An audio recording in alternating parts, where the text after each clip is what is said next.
Today on the Relationship Renovation podcast, we are lucky enough to have Kelly Smith, founder of Yoga for You, and this is a must-listen episode. And meditation is all about single-pointed concentration. So taking all of your mental power and just focusing it on one thing. We bring two really important things together, and that is mindfulness and the power of focusing your mind where you choose, and resentment, which is something that really blocks relationships. I didn't really know what I was feeling, so I didn't know how to ask for help. Mindfulness and meditation teach you how to observe your thoughts non-judgmentally.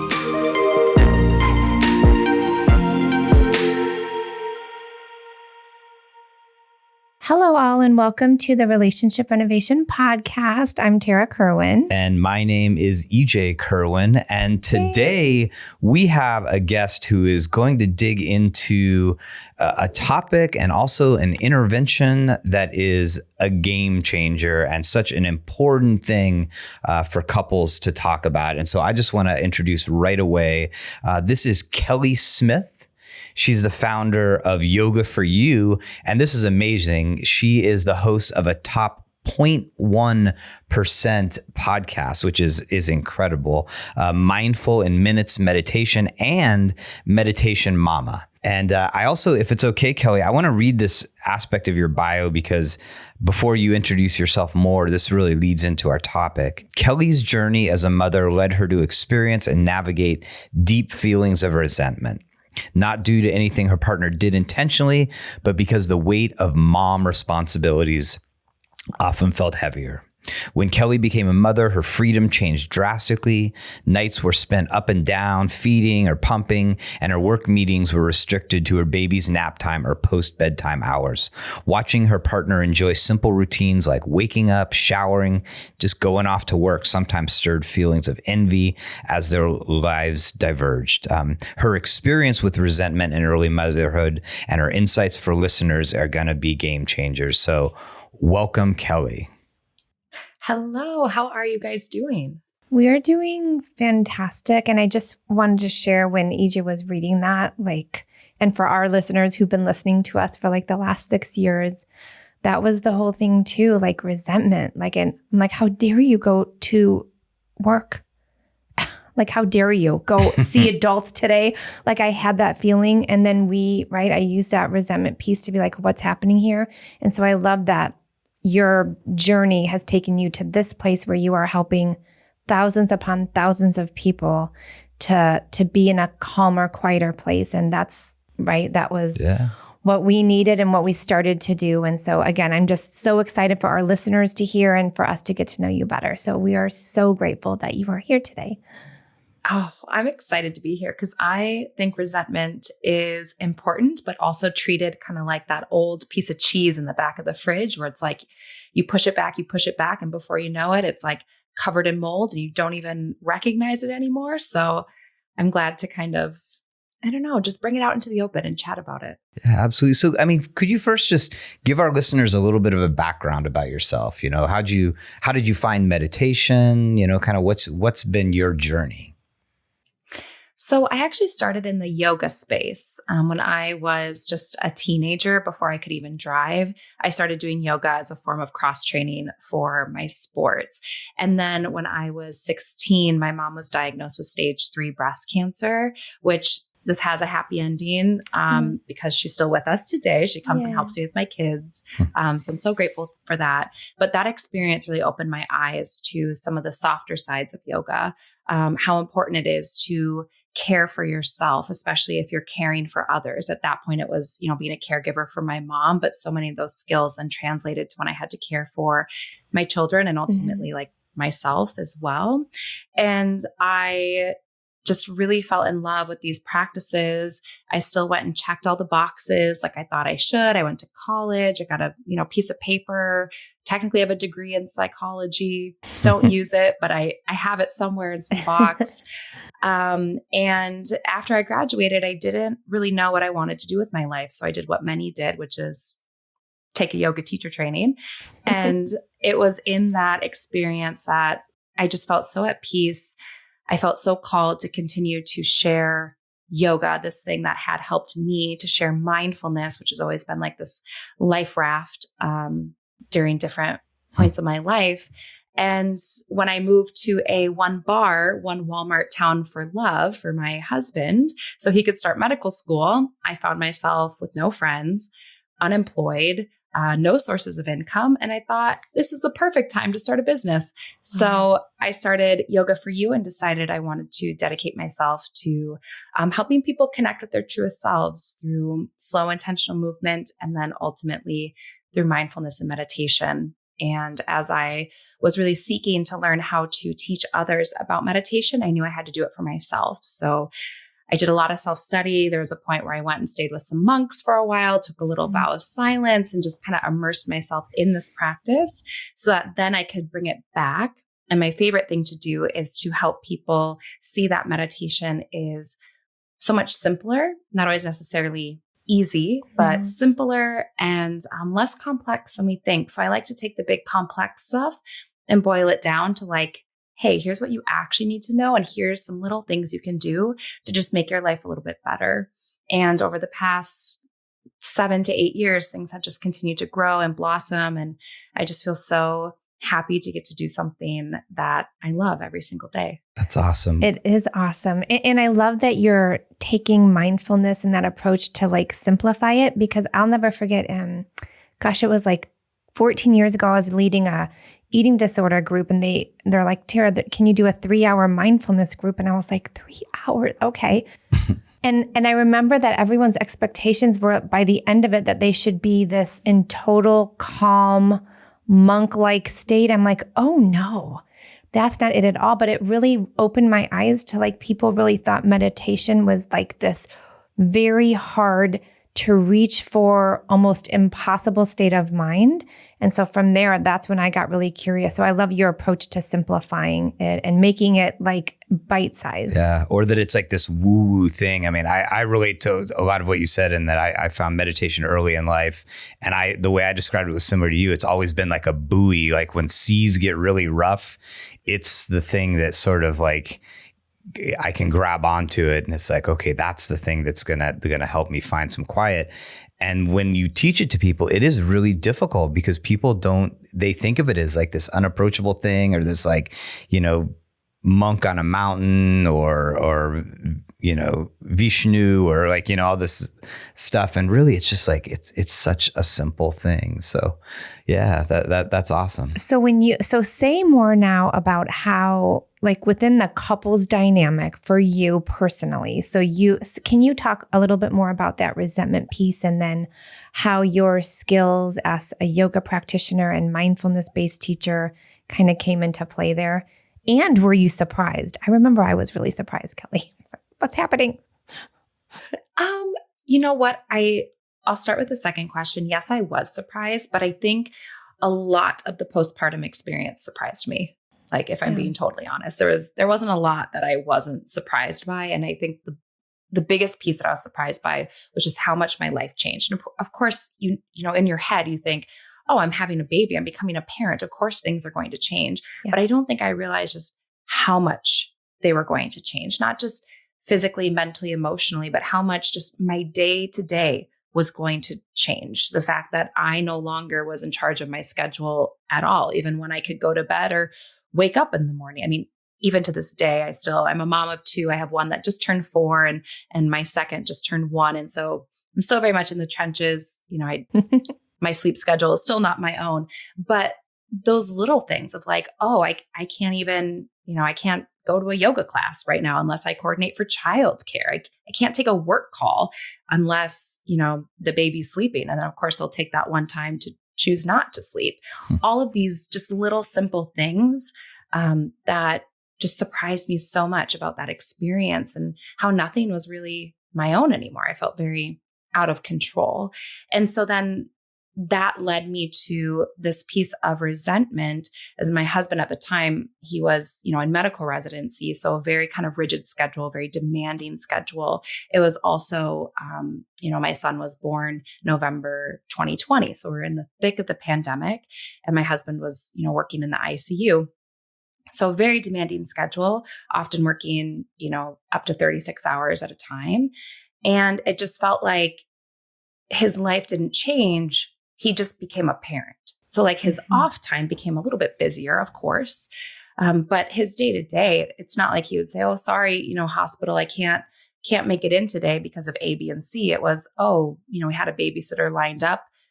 They're sick today. So I'll be the one that will figure it out, because you can't not go to the ICU. You can't, his schedule was so inflexible that meant that mine had to be incredibly flexible, even when I didn't want that. And so these little things of being like, oh, it must be nice to just set an alarm in the morning and go take a shower and know you'll be out the door by X amount of time. Sounds very familiar.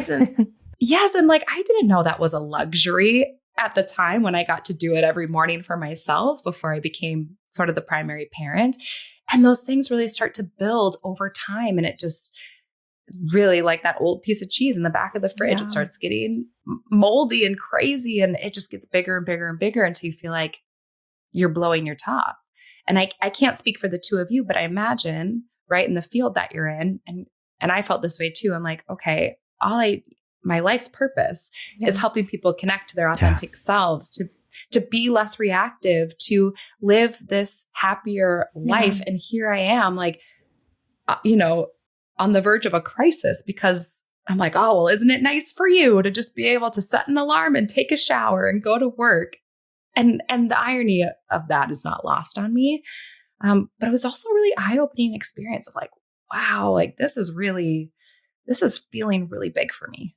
And isn't it, I'm just, again, feeling all of the feels, because I remember the moment for me when I was like, because I've been a marriage counselor for 20 years. And I was like, okay, no, I love him. I really don't want to divorce him. I'm just tired. I'm exhausted, but we have to figure this out, because, and that led to my thing, like, wow, if we're having this difficult of a time of a transition, I didn't know. And we're professionals. We've always had healthy communication skills and felt connected. And we're having this much of a breakdown. I was like, I'm compelled to help our community. And, we worked on our relationship and the approach we were going to use for 2 years. And then 2 years later, we opened up our couples counseling center. So it's just like, it turned into such a gift, which I'm hearing this is what's happened for you. But do you remember that moment of like, that compelling of, I have to help couples in this? Like, what happened for you, I guess? I always feel this pull where I'm like, I don't want others to feel what I'm feeling. And maybe that's not, you guys can give me a professional opinion as to whether that's a healthy thing or not. But I just always feel like it doesn't have to be this way, or it doesn't have to feel this bad. Yeah. It doesn't have to get to this intense of a place. And so I think when I was working on my first book, which is called Meditation for the Modern Family, there's a chapter in there about resentment. And it's in the section about meditation with your partner, or meditating like to support partnership. And I knew that resentment had to be in there, even though it's not, this really happy topic. But I knew it had to be in there, because I felt like if I'm feeling this, just like you said, I have these tools in my toolbox, and this is what I'm feeling. And I have a great partner. My husband is great. He's a very present dad. It's just the two different lives that we have, and the two different roles that we innately play at that time for our kids were just different. And I didn't expect that. And different is, what do they say? Resentment is just a continual, unmet expectation. And I think it was both this expectation that I had for what motherhood would be like at large, yes, and then also how I thought this would impact both of us equally. Yeah. And it didn't. So I knew resentment had to be in there, because I was like, if I'm feeling this, I know others are feeling this. I want to do the work so that then again, I can take the big stuff, boil it down to like, here's a few things that are pretty simple and easy that can help. Yeah. I think it was also like, it was disorienting for us as a couple. I definitely know it's disorienting for couples we work with, because because I was on the opposite side of it, like your husband. And it was confusing and overwhelming on that side too, to like, like one of the things Tarah always talks about is like, I took over her caseload of eating disorder patients and like kids coming out of, residential treatment for suicide and cutting themselves. And then I would come home and she would hate me from the minute I walked in the door. And it was just like, like your husband, I was doing something. My life, I wasn't nursing all day, and I wasn't dealing with all the physical stuff and the lack of sleep as much. But, I was living an intense life as well. And then coming home and not knowing how to handle her disease, her suffering, her pain, and her resentment. It was like both of us then were just like sort of in this constant reeling, just trying to grab onto something that was stabilizing. And it took us a second to figure out. It took us a while.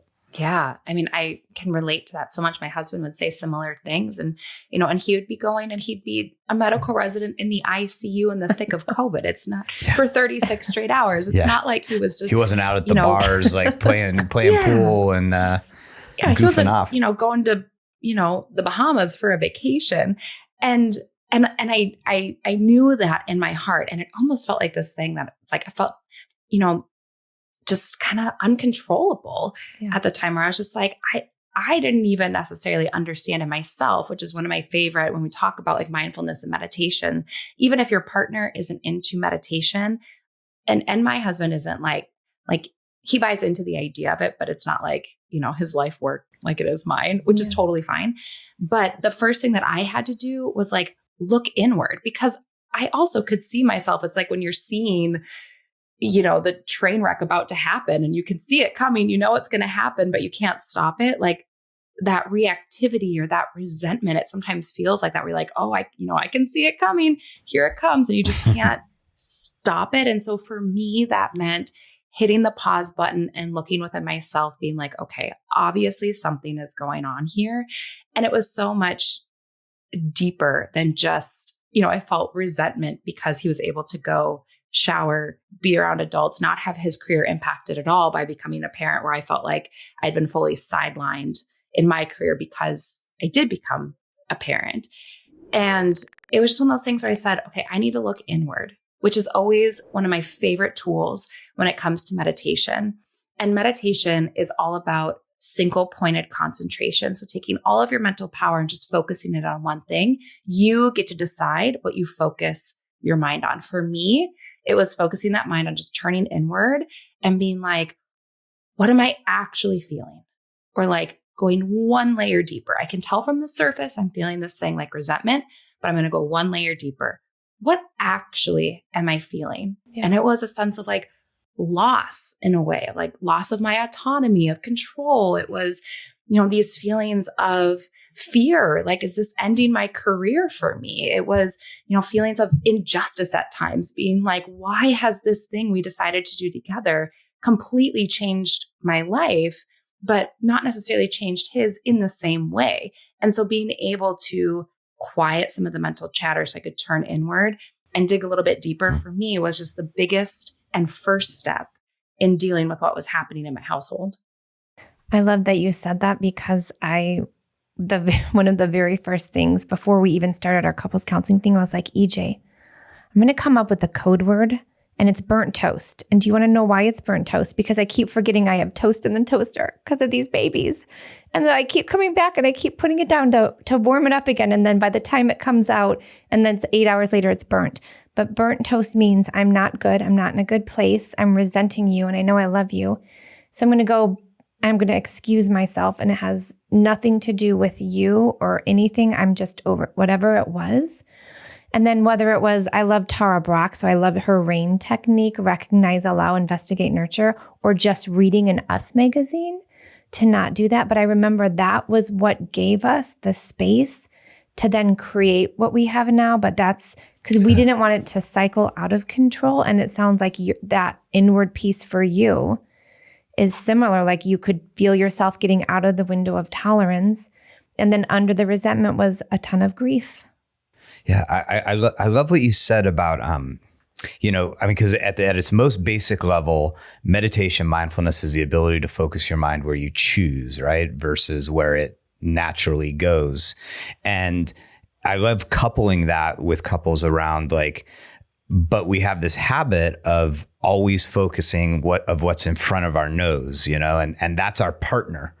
And in Tarah's case, it was me leaving the house and not dealing with anything and then coming back and being like, oh, happy to see the babies or whatever. And for me, it was in front of my nose was this person who I loved looking like she detested me. And everything for us involved and everything we do with couples involves gaining that power back and looking into the exact question you said is what am I feeling? Because if I don't do that, there's no way I'm going to get to a vulnerable admission to my partner. Because really what I wanted to do was I wanted to find a way to be empathetic to her, but every unconscious habit inside my body went to kind of where she was I was resentful. I was like, I'm fucking working my ass off here and I'm loving you and you hate me. And now I resent you for resenting me. And it's not a good setup. That's for sure. No, definitely not a good setup. And it reminds me of that Spider-Man meme where they're all pointing at each other. Yeah. And you're like, where does this start? Where does this end? Who's responsible for this? And it's really just this cyclical thing because it's just, resentment is just so tough. And it's also so complex. It's not like you just wake up one morning and you're like, oh my gosh, resentment is here. I had 0% yesterday and now today I'm at 100%. It really is a slow burn. And it's not until you reach that tipping point where you're kind of like, oh my gosh, this has just gone too far. Yeah. And at least for me, being able to turn inward and to unpack it for myself to understand, because something that I did differently the second time around, now that I have, the 2 kids and I've had 2 different postpartum experiences, is that I was able to learn from the first one to even know what to ask for the second time around. And I think that was a big piece of it is I didn't really know what I was feeling. So I didn't know how to ask for help. I didn't know how to ask for support. I didn't know how to articulate what was happening because I didn't know. I hadn't looked in there and turned inward and be like, what's actually going on here? So I didn't even know what to ask for. Well, and also just that idea of when you're a new mom, that it's all on you anyway, and that you want to be perceived as she's got this. And I remember for me, it took a meltdown, can't somebody see that I need somebody? And they're like, no, you're Superwoman. Because I didn't know how to say I'm falling apart here. You just want other people to see it and be like, oh yeah, let me go help give one of these babies a bath. No. But yes, it's we didn't know. I didn't know. We've really laid the context here, and in this case, very specifically about the resentment that happens after the birth of a child and sort of the divergent experiences of the 2 individuals. But I think a lot of our listeners will probably just also relate to just resentment. That there's a thousand reasons why resentment might infect your relationship. So if someone out there is okay, yeah, I get it, but what do I do? What's your launching point in supporting an individual in working through their resentment with their partner? Absolutely. So for me, the first step is going to be slowing down and looking inward. So there's this Rumi quote that says, quiet the mind and the soul shall speak. I kind of think of it as quiet the mind and the truth starts to come forward. Because if we're stuck in this sort of thought swirl, right? We're again in the thick of it. There's a lot happening in life. You're busy. You're feeling this almost symptom of resentment, but it's a symptom usually of something else that's a little bit deeper. Yeah. So taking even a few minutes to quiet your mind, that could be, of course, my favorite is meditation, but listening to a short guided meditation, go out for a walk without devices, anything that yourself best. What is the thing that just lets that chatter subside even a little bit? So quiet the chatter so then you can actually look inward and say, okay, what's happening here? What am I actually feeling? What is the unmet expectation, or even why am I so resentful? And I think just starting there gives you so much more information. It gives you then a direction to go. So that maybe you're navigating a big life change. Maybe you are, there's a certain expectation you had for a partner that's not being fulfilled in that moment. Until you can sort of even get a clue as to what's actually happening, then you don't even know what direction to go in. So the clarity piece is so huge. And for us, right, we have the couples that come in, they're like, it's either this or we're done. So it's just so fear-based, so fear-based, so fear-based. They've been reacting out of a fear-based mindset for so long.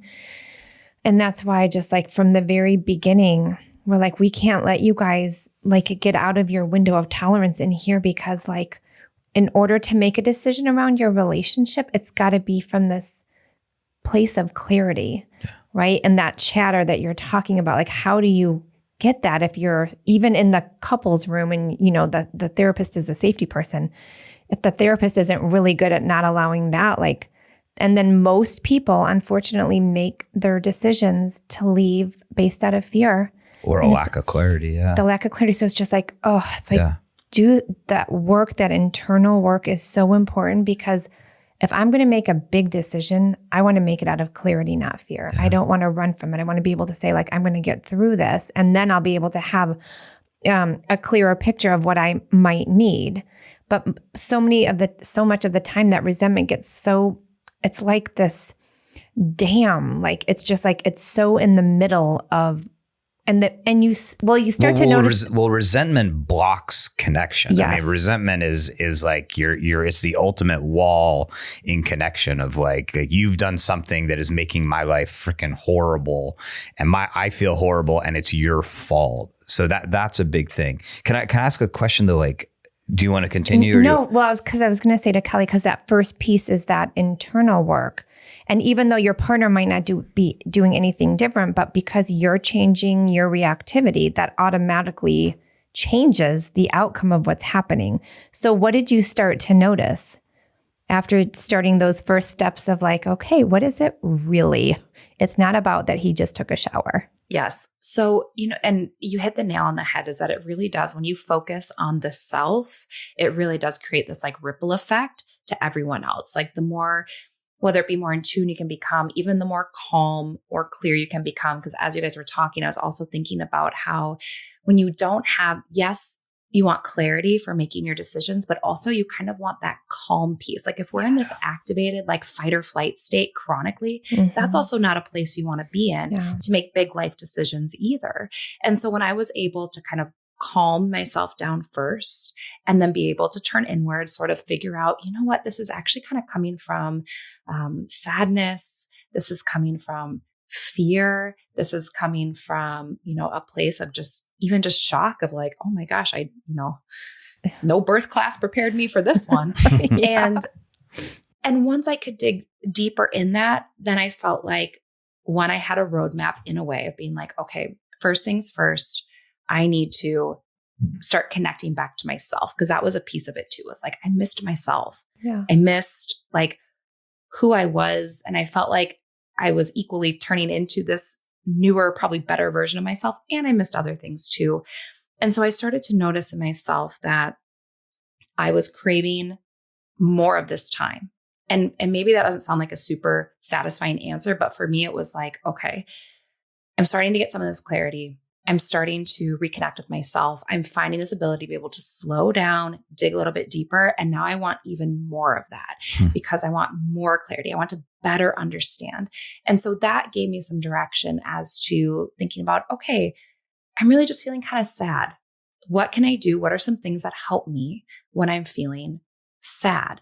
And then the more that I started to heal my heart and soul around these things, not just the like the symptoms, but the actual issue within my own heart. And not only allowed me to show up as a better person, a better partner, but I think it also inspired others around me and my partner too, to also maybe take some of those steps to look inward. I hear this all the time, people who say like, I would love to get my dad into meditation. It'd be so good for him. Or like, oh, my kids should be doing this, right? When we discover these things for ourselves, we can think about 100 people that could benefit from it. And the question in there is always, how do I get them to do it?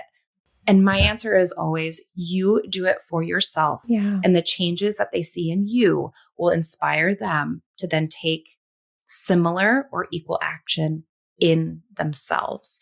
And I think that, and what you said, EJ, about, resentment blocking connection, like that is so true. Yeah. And being able to just even connect with myself made it easier to then be able to connect on a bigger level. Yeah. Well, it's interesting too, like how different sort of theories of psychology and different ways of looking at the problem then start like sort of melding together, because, you have mindfulness and you have this like, I'm going to notice where my patterns of thoughts are going, and I'm going to focus them somewhere instead. I'm going to look inward. So it's a new process, which then changes the system, because you have the system of you and your partner, and you're trapped in conflict, or you're trapped in creating that wall between the two. One of you makes a choice to do something different, and the one thing you're ensured of is that the system is going to change, and so you taking that moment of like, for you going back to that core, like you said, I think you said, I don't know, I said buoy, you said what else? What is it for you? Meditation is... It's like a life raft for me, so similar. Yeah, you went to your life raft in a moment where you could have not. You could have just like stayed out in the wild ocean, and by making that choice, it affected your partner. It affected. And so, how did he react when you began to shift around your resentment? That's such a good question, and at first, total transparency, there wasn't a big change at first, because there also wasn't a big change in me at first either. It was one of these kind of slow burns, right? The more that I worked on myself, then things started to become more apparent. But I noticed kind of a mutual softening. And that might not sound profound to anyone, but for me it was. And in my space it was. It was like I was working on opening and softening my heart. And we all know, right? We know what it feels like when someone comes to you with an open and soft heart versus someone coming to you already like on the defense. You can just feel it right away. Yeah. And even that being the first few steps of like this mutual softening, I think it allowed us to be able to come back together, but even just be able to like talk about some of these things, because it's really hard to ask for something that you need to talk about what you're feeling when, again, you're activated, you're on the defense. And so I think working to soften my heart then led to this mutual softening that even just opened the door like a crack to be like, okay, let's unpack this a little bit. What's going on here? And like that softening feels good. And then I think that when you see your partner softening, and then you're like, well, I want to soften more. And then they soften a little bit more. Yeah. And it just sort of starts this snowball effect, which, over time can lead to a big impact. I love that, because, right, a lot of couples will come in and they want this instant gratification. I'm like, oh, that's not here. I'm sorry. Like if it was, we would be famous. We would have a line around miles long and so what happens is like, we take very good like information, because we know like, oh, in a few weeks, they're going to hit a roadblock and they're going to say, this isn't working. We're like, oh, remember when you guys said you were fighting like 3 times a day and it would last for hours and the intensity was like a 7? Well, now it's like gone to twice a week and it lasts for maybe 30 minutes. And they're like, oh, yeah. It's like that softening. That's how it is. And then it leads to the shift. And we're so honest about that, because couples come in such a state of crisis. Like it's not going to change overnight. But if you go with intention and you're okay with clunky for a little bit, but your heart is in the right place, and you guys, again, you're going to fall over each other and you're going to get it right and you're going to get it wrong. But over time, the softening will happen, and you see it even in session, like shoulders drop, they move closer together on the sofa. They take the pillow that they've been blocking them in between and they slowly pull it away. So I love that, the softening piece. And so it is huge for us too. So I want to dig in for a second for our listeners into like the real like practicality of doing what you're saying, which is building building up mindfulness in order to turn inward and look at what you're feeling, and then maybe eventually it's softening and sharing, right? And what do you think the balance is between, because on its most fundamental level, there's like developing that ability to focus the mind, that we know the mind, you can go back into your discursive thoughts. You can go back into your thought patterns with not even knowing that you've done it. And you can have spent 5 minutes back resenting when you think you're being mindful, right? And so for me, it's like the importance of, a practice that involves focusing on one simple thing, your breath moving in and out of your body, or a flame, or like you said, a guided meditation. So what do you think the balance is between just building the skill of maintaining focus where you choose versus using the skill to look inward at what you're feeling?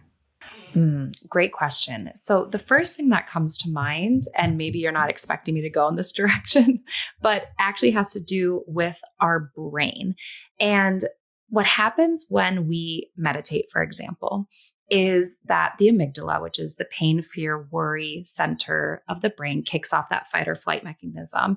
It begins to calm down and over time, can actually atrophy after about 8 weeks of regular meditation. And I want to kind of demystify meditation a little bit. Regular meditation, 10 minutes is enough to get the physical, mental, emotional benefits. So if anyone's listening and they're like, Kelly, I don't have half an hour. I don't have an hour. You know what? Neither do I. And that's fine. Right now, you're going to work with what you have. Even 5 minutes a day is better than no minutes a day. But what's happening on the flip side is the prefrontal cortex, which has to do with focus, with concentration, but also emotion regulation. This part of the brain lights up. We go from a scattered pattern to a more focused pattern. And this part of the brain gets bigger and stronger. It gets denser, and there's more neurological activity happening there. So yes, in a moment, I want to talk about some of the emotional aspects to it, but I also want to speak to how something like this can rewire your brain to have these smaller physiological responses to stress and anxiety triggers, which I don't know, anyone who's been in like a partnership, a relationship, or like a marriage, sometimes it's really triggering. Oh, yeah. Sometimes the thing that you do in a partnership can be that thing that goes, whoa, beyond the defense, protect yourself, like danger. And so that part is getting quieter. And the part that is able to have better emotion regulation is actually getting stronger. You're rewiring your brain to be able to handle these things in a better, more clear way. So there's that. There's also this piece of when you are turning inward and, you say that sometimes you don't realize that you're actually just kind of reflecting back more resentment and not realizing it. Mindfulness and meditation teach you how to observe your thoughts non-judgmentally. Yeah. This is that missing piece of not getting stuck in that swirl. I think of it as like the hamster on the wheel, right? You're just like running, and you're not getting anywhere.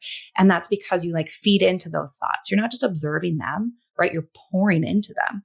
And so being able to slow down and observe your thoughts non-judgmentally is huge. We're not saying turn off the brain. You won't think for 5 or 10 minutes. We're saying, you know what, as these thoughts pop up, as these things, if you're feeling really heated and you're like, I need that break, you're still going to think about the thing that just made you heated, right? You're going to be like, oh, I can't believe, he said that. Oh, and then, so-and-so family member did it. Whatever it is, right? Insert this is what the last thing my partner did that made me feel frustrated. You will still think about that, but being able to observe it without judgment really helps to break it down and to take some of the heat off of it.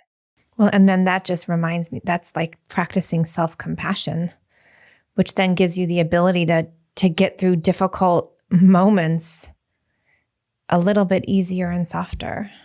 Yeah, because if you're really paying attention to what it is, what the quality of it is, it does just like, it changes the tone, because instead of being in that judgmental about yourself, like, oh, I shouldn't be doing this, I shouldn't be thinking these negative thoughts about her, or God damn it, if she would just stop doing that, I would not be feeling it. It's like you find this middle ground of like, yeah, I'm frustrated. And it almost leads you back to that emotional self-examination, because you're not throwing wood on the fire, or you're not trying to like put a roadblock up. You're just saying like, yeah, I'm mad. And then it's like, oh, I'm exhausted Yeah. and I'm sad and I'm freaking lonely and this isn't what I thought it was going to be. And it's not like, this isn't what I thought it was going to be. It's like, wow, this is like, I'm so disappointed that this isn't what I thought it was going to be, you know? Yeah. It changes it. And then for us, you know, in the context of couples work, it's like, and then that's something that you can bring back to your partner that they're going to be able to hear. If it's like, this is not what I expected, your partner's like, not safe. If you're like, this is not what I thought it was going to be, there's a higher likelihood Tell me more. your heart's going to stay open and you're going to be like, oh my God, me neither. I thought it was going to be a hell of a lot more fun. I was going to ask Kelly, so do you, when both partners like are motivated to like meditate, have mindfulness together, what are some of the strategies you use with couples? So there's kind of two different techniques, two different routes that I go. And I really leave it up to the individual or the couple to decide like this one feels good to us or this one doesn't. Mm-hmm. And it's going to be either taking these sort of mutual mindfulness timeouts. That might be what they feel like at first, where you're going, maybe you are, you know, in the thick of conflict or you're just, you know, things are feeling really heated, is then with each other, you just say, okay, like truly you can just do the little timeout. Say, okay, timeout. Like I'm going to go do my mindfulness practice. You're going to go do yours. And then we're going to come back. Because something that's really cool, not only like neurologically does this help support like our ability to even make clearer decisions, but it's also really supportive for our nervous system. Yeah. And we can't truly listen. We know we can't really listen, learn new information when we're in an activated fight or flight state. So there's that piece too. So you can do this if you're like, we just need to take our individual, you know, time, and then we can come back and regroup after that. There also is a practice where you can meditate together. Mm-hmm. And I recognize that for some couples, this feels a little woo-woo and out there, and which is why we have the go on your own option. But there are some practices, like there's one that I do have in my book where you sit kind of close to one another and you close your eyes and you meditate and you can imagine sort of this like bubble going around the two of you. And you can fill that bubble with whatever you want to fill it with. It could be compassion, patience, love if you want, you know, even just like care, whatever you want to fill it with.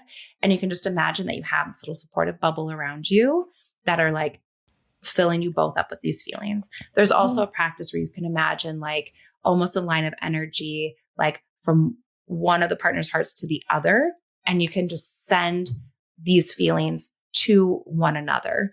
And I love when couples are meditating together. I love to have them end their practice by looking each other in the eye and even just, you know, true eye contact and just saying like one positive thing about the other person. Love and like, that. and maybe this is something you guys do in your practice already, but one, there's something about eye contact, like truly, like for me, a big piece of resentment is like not feeling seen. Right. And, you know, even when it's just feeling seen by your community of like, hello, doesn't anyone see like I'm sinking over here? But usually like in relationships, it's about not feeling seen by the person that you want to see you the most. So eye contact of like, I see you. And then just saying one kind thing. And I encourage that kind thing being about like a characteristic. Like, you look nice today. Yeah. Like you work really hard, even something, or like you are always, you know, so present with our kids, whatever it is. Because how often do we get that? Yeah, we have our little partner appreciations at the end of every session.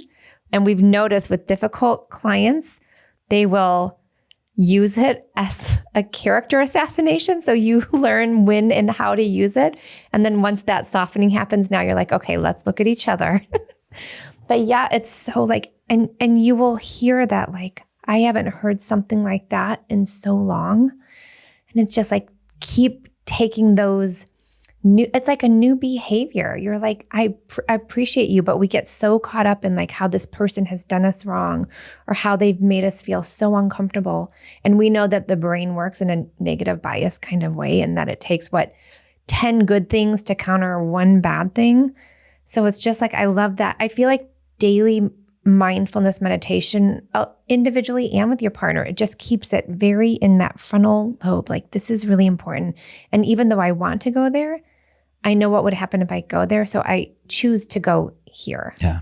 I mean, I think that, that's sort of what it all comes down to. And it's so ironic that the thing that so many people are really cautious or not interested in, mindfulness, permeates every intervention that you would ever do around, whether it's neurobiological, whether it's behavioral, whether it's cognitive, whether it's emotion, whether it's somatic.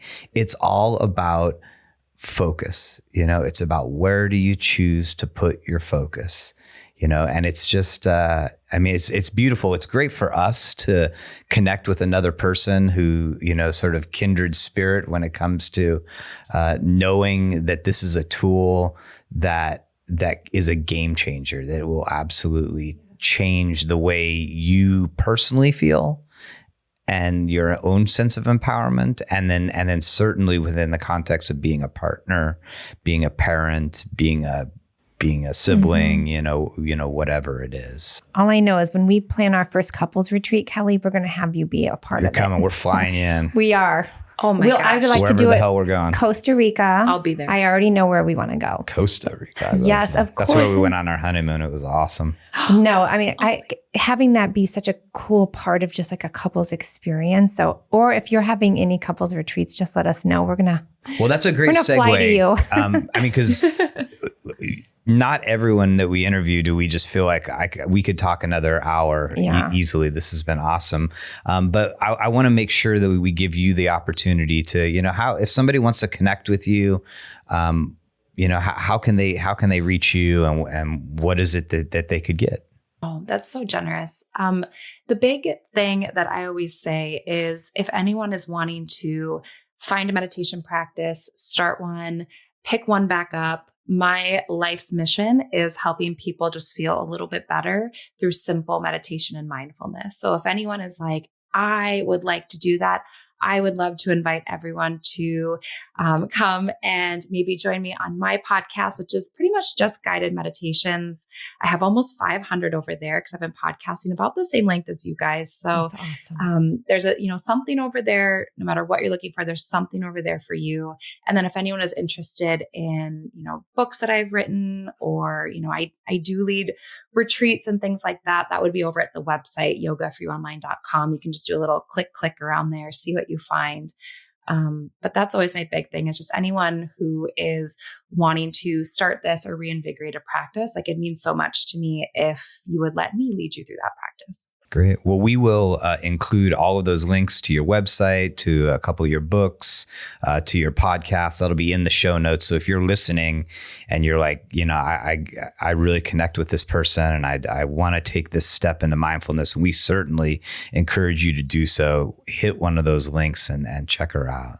And just thank you, Kelly, for using that experience of inner resentment to now change your, and not only yours, but hundreds of thousands of people's lives. Like, it's truly impactful. And I do truly feel very grateful that we got to meet today. And this is not goodbye. This is not goodbye. That's so sweet. I've loved our chat so much. And I've honestly learned so much. I'm going to take away this idea of resentment blocks connection, that just like, I'm going to be sitting and thinking with that one for a while. So thank you also for sharing your professional wisdom with me as I, continue to navigate relationships. Oh, absolutely. Well, thank you so much for listening. Again, Kelly, we will have all of her information in our show notes. Reach out to her, listen to her podcast, do some of those meditations. As always, take care of yourself, take care of each other. Bye-bye. Bye-bye.